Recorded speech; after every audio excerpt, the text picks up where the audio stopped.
Hi friends, welcome back to my channel. నేనండి మీ సౌహారిక భాగ్యాల. మరో మంచి రెసిపీ తోటి ఈవినింగ్ స్నాక్స్ చేసుకుందాము. ముందుగా ఒక 2 అరటికాయలు తీసేసుకోండి. ఇలా అరటికాయలు పీల్ తీసేసుకున్న తర్వాత రౌండ్ షేప్లో కట్ చేసేసుకోండి. కట్ చేసుకున్న తర్వాత ఒక బౌల్లోని వాటర్ పోసేసుకొని సాల్ట్ యాడ్ చేసుకొని ముందుగా మనం కట్ చేసి పెట్టుకున్న అరటికాయ ముక్కలన్నీ కూడా అందులో యాడ్ చేసేసుకోండి. ఇలా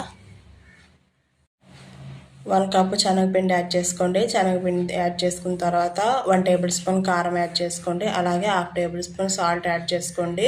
1 స్పూను వామ్ యాడ్ చేసుకోండి. వామ్ యాడ్ చేసుకోవడం వల్ల మనకి డైజెస్టివ్ ప్రాబ్లం ఏం లేకుండా చాలా బాగుంటుంది. అలాగే హెల్త్కి కూడా వామ్ మంచిది. మనం తినమంటే డైరెక్ట్గా పిల్లలు తినమంటే తినరు. కాబట్టి ఇలా మనం చేసుకునే స్నాక్లో ఈ విధంగా వాళ్ళకి యాడ్ చేయడం వల్ల హెల్త్కి బాగుంటుంది. అలా మొత్తం అంతా మిక్స్ చేసుకుని ఒక 10 మినిట్స్ పాటు పక్కకు పెట్టేసుకోండి. అలాగే స్టవ్ వెలిగించేసుకొని ఒక కళాయి పెట్టేసుకోండి. కళాయి పెట్టేసుకున్న తర్వాత ఆయిల్ యాడ్ చేసేసుకోండి.